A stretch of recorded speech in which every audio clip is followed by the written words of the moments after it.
শরীয়তপুরের জাজিরা উপজেলায় দিন দিন বাড়ছে উচ্চ মূল্যের ফসল কালো জিরার আবাদ। অন্যান্য ফসলের তুলনায় কম লোকসানের ঝুঁকি থাকায় কৃষক অধিক পরিমাণ জমিতে কালো জিরা চাষ করছেন।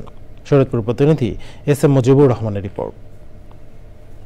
জাজিরার মাটি কালো জিরা চাষের জন্য উপযোগী হওয়ায় কৃষকদের মধ্যে বেশ জনপ্রিয় হয়ে উঠেছে। রোগবালাই কম এবং সংরক্ষণ সুবিধা সহজ হওয়ায় কৃষক কম ঝুঁকিতে চাষ করতে পারছেন। অন্য সমস্ত সবজি চাষ করলে আমাদের লোকসান হওয়ার ঝুঁকি বেশি থাকে।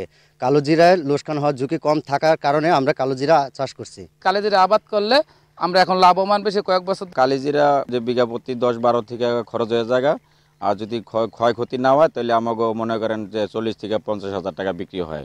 আগে কালো জিরা বনতো না এই এলাকায়, এবার একটু বেশি বনছে। কালো জিরার ফলন বাড়াতে কৃষকদের প্রশিক্ষণ সহ প্রণোদনা দিচ্ছে কৃষি বিভাগ। আমরা কৃষকদের অর্থনৈতিকভাবে অধিক লাভবান করার জন্য উচ্চমূল্যের ফসল আবাদে উৎসাহিত করছি। এরই ধারাবাহিকতায় এবছর জাজিরা উপজেলায় কালোজিরা আবাদের লক্ষ্যমাত্রা 1055 হেক্টর হলেও আবাদ হয়েছে 1110 হেক্টর জমিতে।